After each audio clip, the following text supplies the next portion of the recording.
Assalamualaikum warahmatullahi wabarakatuh.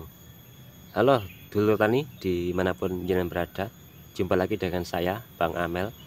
Dan terima kasih buat jenengan yang sudah hadir. Tidak lupa saya doakan semoga jenengan sehat selalu dan berkah rezeki lah ya.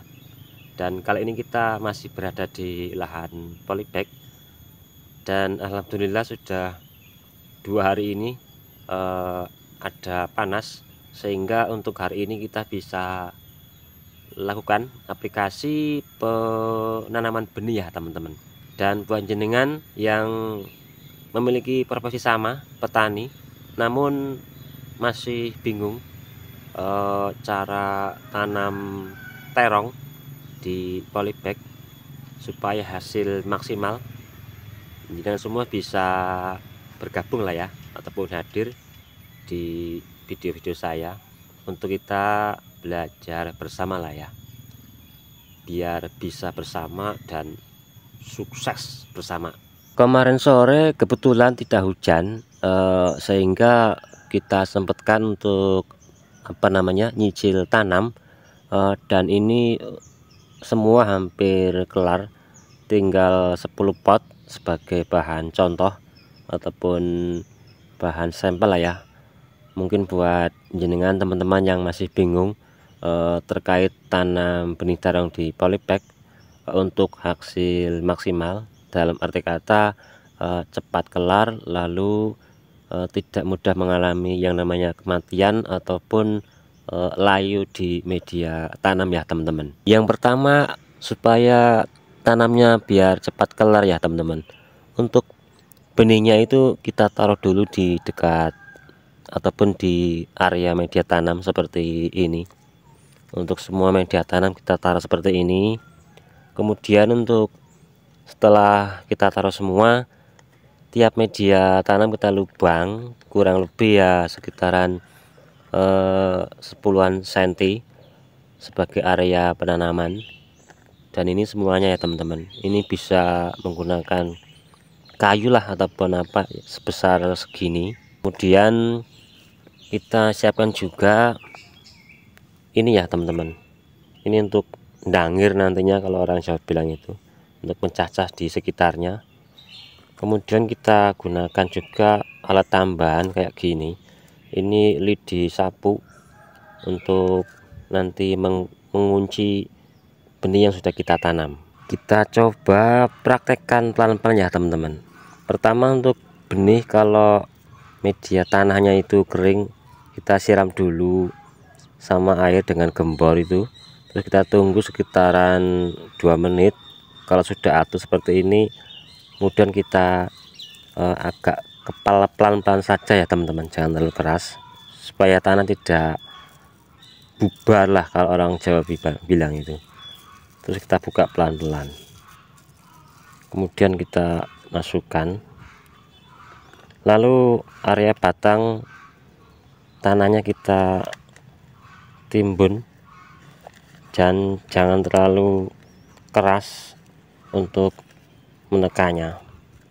Nah, setelah seperti ini kita gunakan alat bambu kayak gini, kemudian kita cacah di sekitarnya ya teman-teman, media tanamnya, dengan bertujuan supaya pori-pori tanah bisa membuka.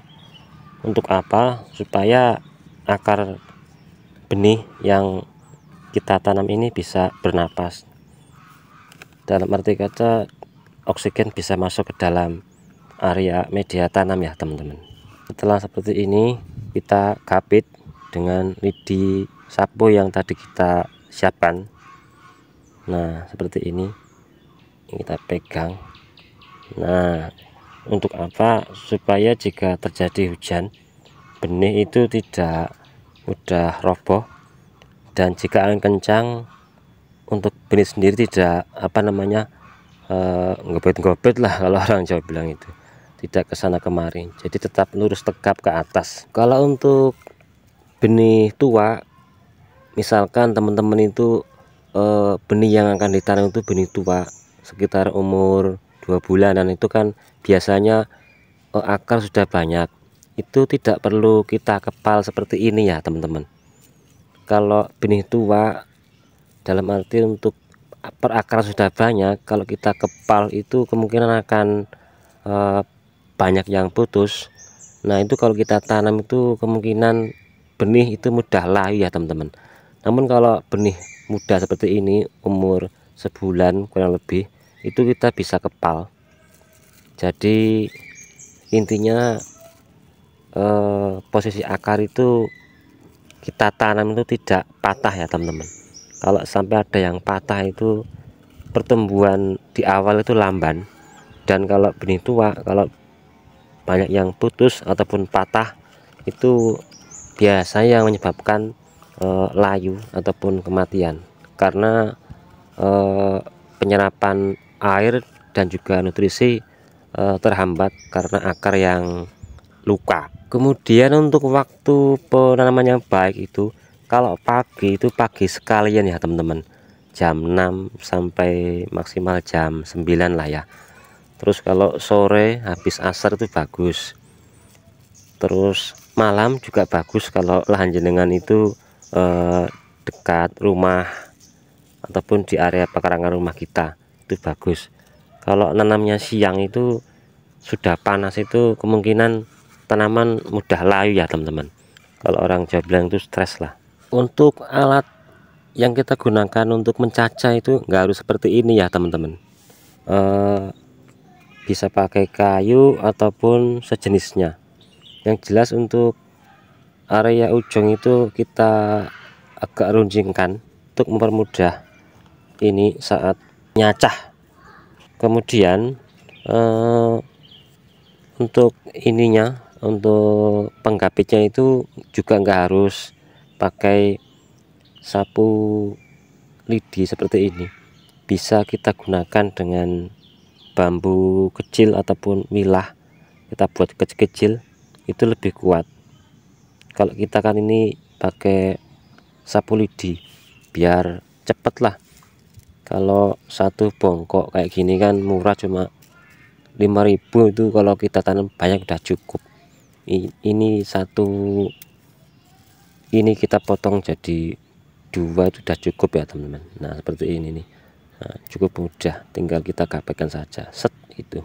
Kalau sudah seperti ini ya teman-teman, dalam arti kata sudah kita cacah media tanam sekitar area batang, lalu sudah kita kasih gapit, kita timbun, lalu kita rapatkan ya teman-teman area perakarannya, biar media tanam yang dibawa oleh benih bisa menyatu dengan media tanam yang ada pada media lahan. Kita rapatkan dengan air kurang lebih ya sekitar 100 ml ya teman-teman, sampai 200 ml. Kalau semisalkan di musim kemarau ya kita bisa siram kurang lebih 200 ml. Dan ini benih yang kita tanam kemarin ya teman-teman.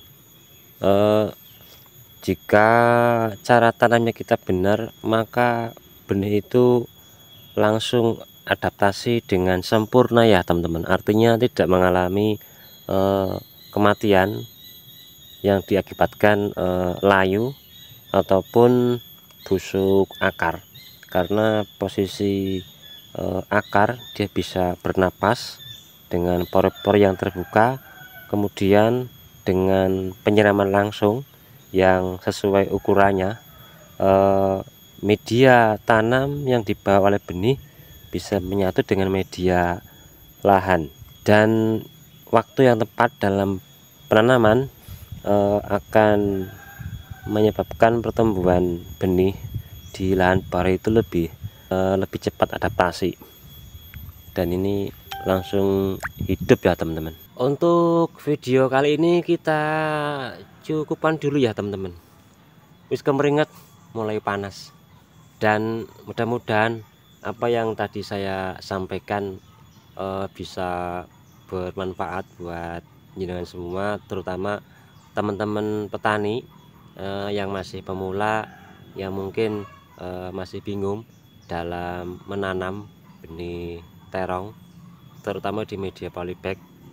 Dan yang tadi saya sampaikan hanya semata-mata untuk kita sharing bersama lah ya, berbagi pengalaman, dan mudah-mudahan bisa jadi edukasi buat jenengan semua, dan bukan tutorial lah ya, ngonet tutorial salah domai suhu.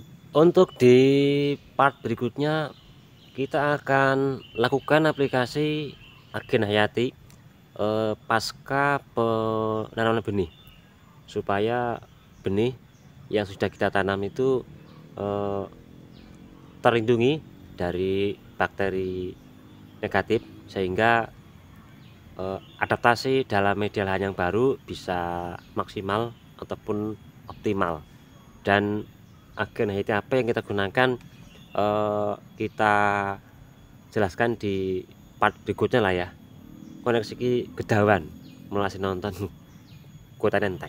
Terima kasih buat jenengan semua, dan jangan lupa like dan komennya lah ya, dan sukses selalu panjenengan.